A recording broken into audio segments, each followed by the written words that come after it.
सुन लो ओवैसी, राम मंदिर तो झांकी अभी बहुत और कुछ बाकी है, ये बताया है सर, इस पर क्या कहेंगे? तो हम चाहेंगे कि भारत के प्रधानमंत्री नरेंद्र मोदी इनके इस बयान पर बता दें कि सच है। जब उनका कैबिनेट का मंत्री इस तरह की बकवास कर रहा है तो देश के प्रधानमंत्री की ये एक मॉरल रिस्पॉन्सिबिलिटी बनती है, कलेक्टिव रिस्पॉन्सिबिलिटी बनती है कि वो अपने इस मिनिस्टर के बयान की तस्दीक कर दें। वो क्या कह रहा है, सच कह रहा है क्या आप काशी, मथुरा, टीले वाली मस्जिद, सुनहरी मस्जिद, जितने आरएसएस के पास जो 30-35 हज़ार मसाजिद के लिस्ट है, क्या वो सब ले लेंगे क्या आप लोग? तो देश के प्रधानमंत्री की जिम्मेदारी है कि वो अपने मिनिस्टर के इस बयान के ऊपर देश को बताएं कि उनकी पॉलिसी क्या है। लेकिन सर, आपने भी 2 दिन पहले एक स्टेटमेंट दिया जहां पे आपने कहा कि एक मस्जिद तो आपने खो चुकी है, बाकी मस्जिद भी are also under attack and आप कह रहे हैं कि सभी लोगों को एक साथ इकट्ठा होकर लड़ना चाहिए। आपके बयान को प्रोवोकेटिव माना जा रहा है और कम्युनल माना जा रहा है, और आपके ऊपर केस भी दर्ज हुआ है सर। देखिए, नहीं, केस तो दर्ज होते रहता है क्योंकि मेरा नाम असदुद्दीन ओवैसी है। जहाँ तक मेरी बात है, मेरी जो स्पीच हुई है वो सच्चाई पर मुबन्नी है। क्या बाबरी मस्जिद को 6 दिसंबर के दिन डिमोलिश नहीं किया गया था? और जब डिमोलिश किया गया था तो किसी एक को भी सज़ा नहीं हुई, और मोदी सरकार ने डिसीजन के खिलाफ अपील क्यों नहीं की? क्या ये बात सच नहीं है कि अगर 6 दिसंबर को मस्जिद नहीं शहीद की जाती तो कोर्ट का जजमेंट क्या आता?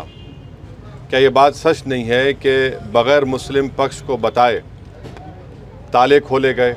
जब कंप्यूटर नहीं था तो चंद मिनट की हियरिंग में जज साहब ने 26 या 25 पेज का ऑर्डर दे दिया, और बाद में वही जज साहब ने अपनी किताब में लिखा कि उनको ऊपर से इशारा मिला क्योंकि उन्होंने अपने कोर्ट की दीवार पर एक काले बंदर को देखा। क्या ये बात सच नहीं है कि जब जीबी पंत उत्तर प्रदेश के मुख्यमंत्री थे, रात के अंधेरे में बाबरी मस्जिद में मूर्तियां रख दी गई, उसके बाद मस्जिद को बंद कर दिया गया? ये फैक्ट है, सुप्रीम कोर्ट का जजमेंट फैक्ट है। इसीलिए हमने जब सुप्रीम कोर्ट का जजमेंट आया था, हमने कहा था कि सुप्रीम कोर्ट का जजमेंट बिलीफ के ऊपर आया है, और हमको इस बात का उस वक्त एप्रीहेंशन था, जो अब सच साबित हो रहा है अनफॉर्चुनेटली, कि आप देख रहे हैं कि मुख्तलिफ मसाजिद के ऊपर केसेस डाले जा रहे हैं। तो ये मैं जो कह रहा हूँ फैक्ट है, वो मैं मानता हूँ सुप्रीम कोर्ट जजमेंट में। जैसा जस्टिस JS वर्मा ने कहा था कि supreme court is supreme but not infallible. अब आप मेरे को बताइए, टीले वाली मस्जिद का किस्सा क्या है? 200 साल पुरानी मस्जिद है, और लुटियंस जब बना रहे थे दिल्ली को तो उसको छोड़कर बनाया गया। तो पहले वहाँ पर गाँवों को हासिल किया गया और मस्जिद को कोई हाथ नहीं लगाए। आप मस्जिद के ऊपर नोटिस देते हैं। तो ऐसे कई मसाजिद हैं जहाँ पर संघ परिवार से ताल्लुक़ रखने वाले लोग या उनकी आइडियोलॉजी से अपने आप को करीब मानने वाले लोग इस तरह के कोशिशें कर रहे हैं। तो अगर मैं इन कोशिशों को देश के सामने रख रहा हूँ तो मैं समझता हूं कि मैं तो सच्चाई का काम कर रहा हूं, बता रहा हूं। और हम नरेंद्र मोदी सरकार से जानना चाहते हैं कि 1991 का प्लेसेस ऑफ वर्शिप एक्ट जो है, उस पर भारत के प्रधानमंत्री और उनकी सरकार का क्या मौक़िफ़ है? क्यों नहीं केंद्र सरकार, वज़ीर आज़म, प्रधानमंत्री नरेंद्र मोदी ये कह देते हैं कि हम 91 के प्लेसेस ऑफ वर्शिप एक्ट को फॉलो करेंगे, उसको अबाइड करेंगे? किस्सा ख़त्म कर दीजिए ना। जब आप 91 के एक्ट को मानेंगे तो सब किस्से ख़त्म हो जाएंगे। मैं आज भी कह रहा हूं कि जिस दिन देश के प्रधानमंत्री ये चाहेंगे कि कोई मस्जिद के ऊपर कोई तमाशा ना हो, सब ख़त्म हो जाएगा। और तीसरी बात यह है कि बीजेपी से ताल्लुक़ रखने वाले एक कॉन्स्टिट्यूशनल फंक्शनरी है महाराष्ट्र के deputy chief minister Devendra Fadnavis, और वो ये कह रहे हैं कि उनके लिए बड़ा खुशी का दिन था क्योंकि 6 दिसंबर को वहाँ पर थे और बाबरी मस्जिद को शहीद कर दिया गया। अरे भाई, आप डिप्टी चीफ मिनिस्टर हैं, आप संविधान के ऊपर, आइन के ऊपर ओथ लिए हैं, और आप जिस दिन डिमोलिशन हुआ था उसको आप कह रहे हैं कि बड़ा अच्छा काम हुआ। वो प्रोवोक नहीं कर रहे हैं, वो इंसाइट नहीं कर रहे हैं। एक डिप्टी CM रहकर इस तरह की बकवास कर रहे हैं। और अगर देवेंद्र फडणवीस को इतना हिम्मत अब आ गई है तो कोर्ट में जाकर कहना था कि हाँ, मैंने तोड़ा मस्जिद को, कहना था ना। आपने नहीं कहा, डर के नहीं कहा आपने, और किसी को सज़ा नहीं हुई उसमें। तो डिप्टी CM है तो जाके कोर्ट में बोलना था कि हाँ, मैंने तोड़ा था। अब जितने लोग जो बोल रहे हैं, शिवसेना के लोग को बोल रहे हैं, बोलिए जाकर कोर्ट को, क्यों नहीं कहा आपने? इकबाल जुर्म कर लेते वहाँ पर। भाई, अगर आप डरते क्यों हैं जेल से? और ये प्राइम मिनिस्टर की सरकार ने उस क्रिमिनल जजमेंट के खिलाफ अपील नहीं की। और दूसरा एकनाथ शिंदे जिसको बीजेपी सपोर्ट कर रही है, वो कह रहे हैं कि जो दरगाह है बरसों से, माने 200 साल 300 साल से दरगाह है, बोल रहे उसको हम चेंज कर देंगे। अरे भाई, आप मुख्यमंत्री हैं महाराष्ट्र के, आपकी नज़र में सब बराबर होना चाहिए, चाहे किसी का मज़हब हिंदू हो या मुसलमान हो, ईसाई हो, दलित हो, या फिर आपके बौद्ध मज़हब के हो या सिख हो। और आप एक समुदाय की, और वो भी मुख्यमंत्री रहते हुए, एक डिप्टी सीएम रहते हुए इस तरह की बकवास कर रहे हैं। तो ये मुख्यमंत्री, डिप्टी चीफ मिनिस्टर और जो मोदी कैबिनेट के मंत्री हैं, इन लोगों के हौसले इसलिए बढ़ चुके हैं क्योंकि जो जजमेंट आया है बाबरी मस्जिद के क्रिमिनल ट्रायल का और टाइटल डिस्प्यूट का जो मसला, तो उसके बाद ये लोग इनके हौसले बहुत बढ़ चुके हैं, इसलिए इस तरह की बातें कर रहे हैं, अनारकी फैलाने की, इंसाइट करने की, प्रोवोक करने की। एक डिप्टी सीएम है, एक मुख्यमंत्री और एक यूनियन मिनिस्टर है। तो ये सब जिम्मेदारी देश के वज़ीर आज़म नरेंद्र मोदी पर आती है कि वो देश को बताएं क्या उनकी सरकार की क्या पॉलिसी है, बताएं हमको। सर, कांग्रेस एमपी अब्दुल खलीक ने, कांग्रेस एमपी अब्दुल खलीक ने 22 जनवरी को राम मंदिर का इनॉग्रेशन है, आप इस सवाल उठा रहे हैं कोर्ट के जो, तो क्यों नहीं उठा सकते? सर मैं जब तक जिंदा रहूंगा 6 दिसंबर याद दिलाता रहूंगा। क्या सुप्रीम नहीं कोर्ट मैं नहीं, सुनिए, मैं सुप्रीम कोर्ट का जजमेंट फाइनल है, तो क्या मैं 6 दिसंबर की याद नहीं दिलाऊं? 6 दिसंबर अगर नहीं होता तो जजमेंट क्या आता? गलती क्या है बोलने में? गोली मारेंगे क्या? गोली चला चुके हैं गाड़ी पे, अभी और चलाइए, और क्या करना है? मगर मेरा फ्रीडम ऑफ एक्सप्रेशन है, मैं एक सवाल तो उठा रहा हूँ। अगर आप बोलेंगे नहीं उठा सकते, तो क्या भाई ये क्या इजराइल है या फिर आपको ये नॉर्थ कोरिया है? जमहूरियत है, मेरा इख्तियार है, मेरा हक़ है, मैं ये सवालात उठा रहा हूँ। मैं चाहता हूँ कि हुकूमत जवाब दे इन सवालात का। सर, कांग्रेस एमपी अब्दुल खलीक ने योगी सरकार से सवाल किया है सर कि जो अयोध्या में धन्नीपुर मस्जिद का भी शिलान्यास करेंगे क्या? वो खलीक साहब से खुद पूछ लीजिए, मैं उस पार्टी का ना उनका कोई तर्जुमान हूँ। सर, ये सुप्रीम कोर्ट का जजमेंट आप बोल रहे हैं कि फाइनल है, आगे भी जो ज्ञान वापी का अभी चल रहा है और कृष्ण, ये सुन लीजिए कृष्ण, आप जो मथुरा ईदगाह की बात कर रहे हैं, आज से 55 साल पहले मुसलमान और हिंदू भाई बैठकर उसमें तस्वीया कर लिए, कोर्ट रजिस्टर्ड एग्रीमेंट कराए।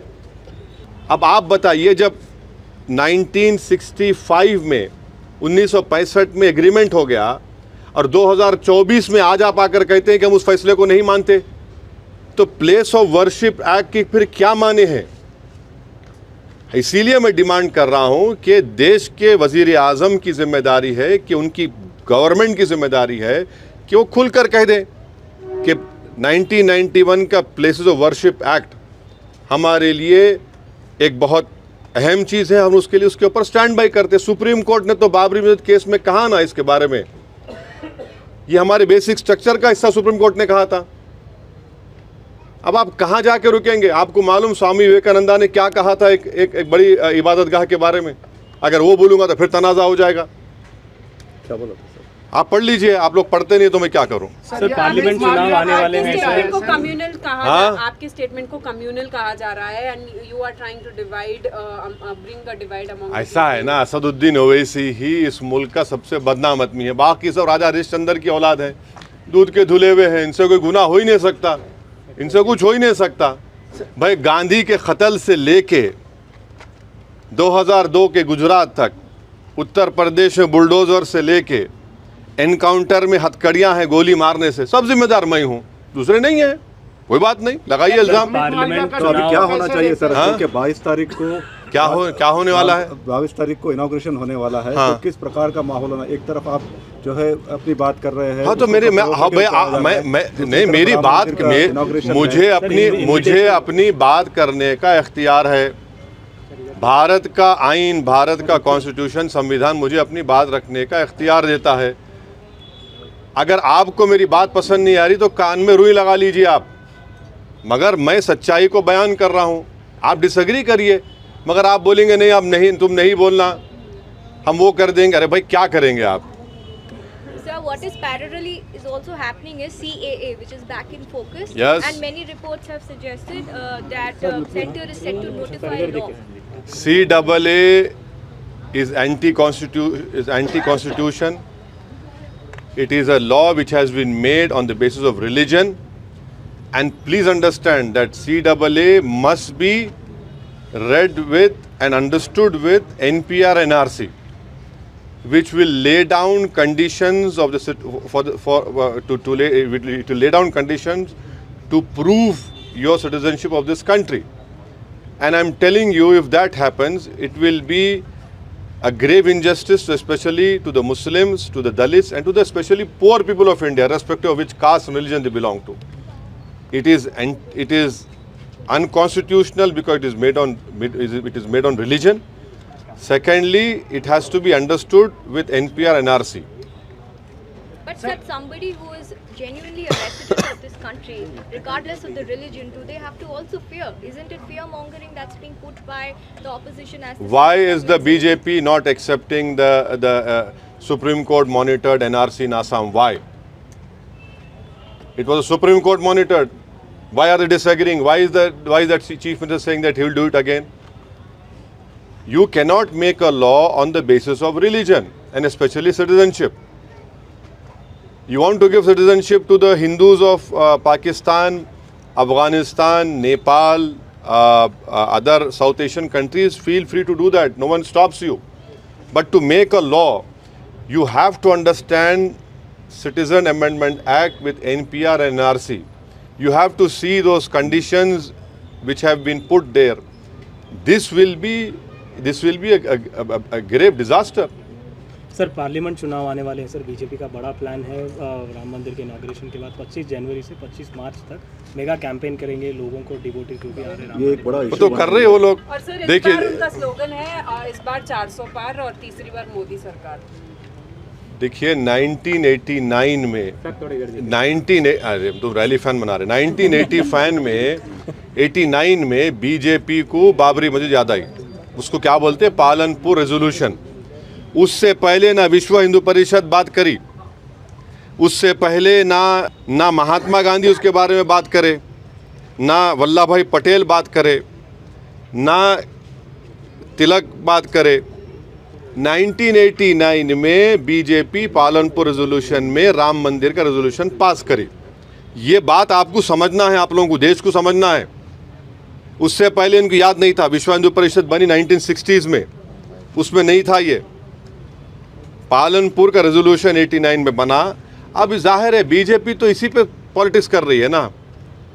आप नौजवान बेरोजगार है, 2 करोड़ नौकरियां देते बोले, आप प्राइम मिनिस्टर बोल रहे हैं कि हम फरवरी तक 13 लाख देंगे। महंगाई आसमान को छू रही है, मगर आप ये इशू को उठाएंगे। लोग बोल रहे हमारे को खाना नहीं है, तो आप कुछ और देना चाह रहे। ये उनका असल है, एजेंडा ये है। 2000 स्क्वायर किलोमीटर पर चीन घुस के बैठा हुआ है, 65 में से 25 पेट्रोलिंग पॉइंट हम खो चुके हैं, उसमें देशभक्ति याद नहीं आती। हाँ, आप ये बात कर रहे हैं तो ये देश देख रहा है। सर नए amended law hit and run को लेकर काफ़ी विवाद चल रहा है सर। हिट एंड रन का जो लॉ है, मैं पार्लियामेंट में खड़े होकर इसकी मुखालिफत करा था, मैं स्पीच भी डाला उसकी। क्रिमिनल जूरिस्प्रूडेंस में आप 2 साल से 10 साल कर देंगे, ये क्या है भाई? ये क्या बनाना चाह रहे इस मुल्क को आप? ठीक है वो गलत है, क्राइम है, मगर 10 साल कैसा करेंगे आप? और उसमें आप बेल नहीं होंगी। मैं उस वक्त वार्न करा था लोकसभा में मेरी स्पीच में, मगर 306 आप लोग आज हवा में उड़ रहे हैं, ज़मीन पे पैर ही नहीं है आपके। अब जब पूरे ट्रक ड्राइवर्स निकल गए और पूरा शहर जाम हो गए, शहरा जाम हो गए, रोड पे पेट्रोल नहीं, डीजल नहीं, तो जब इनको ख्याल आया क्यों प्राइम मिनिस्टर मोदी और अमित शाह आवाम रोड पे निकले डरते हैं लोग। अबे पार्लियामेंट में हम बोले आपको वार्न करें मत करो ये काम आप, मगर आप नहीं सुने। मैं फिर से कह रहा हूँ, ये जो नया तीनों फौजदारी का कानून लाए, ये रोलेट एक्ट की याद दिलाता है। मैं फिर से कह रहा हूँ, अगर आज महात्मा गांधी और भगत सिंह रहते तो बोलते ये तो रोलेट एक्ट है, ये इससे बहुत नुकसानात होने जाएंगे, बहुत से परेशान होने जाएंगे। अब देखना इसका गलत इस्तेमाल होगा बहुत। सर आज ज्ञानवापी का वाराणसी डिस्ट्रिक्ट कोर्ट में आज हियरिंग है और एएसआई रिपोर्ट पे जजमेंट आना है, आप क्या कहना? नहीं, अब मेरे को नहीं मालूम मैडम क्या होगा, कोर्ट का जजमेंट क्या आएगा, मैं कैसा प्री जज कर सकता हूँ ना? आप क्या कहना? नहीं, मैं नहीं कर सकता। देखने 2024 में अगर 3 मुद्दे पब्लिक के सामने हैं आपके हिसाब से, तो क्या रहेंगे और ये इलेक्शन कहाँ जा रहा है 2024 लोकसभा? 2024 में सबसे बड़ा मुद्दा है इस देश की जो 50% आबादी जो नौजवान है, बेरोजगार है, वो सबसे बड़ा मुद्दा है। दूसरा मुद्दा है महंगाई का। तीसरा मुद्दा है चीन का, जिस तरीके से चीन हमको परेशान कर रहा है और ये गवर्नमेंट जो है खामोश बैठी हुई है।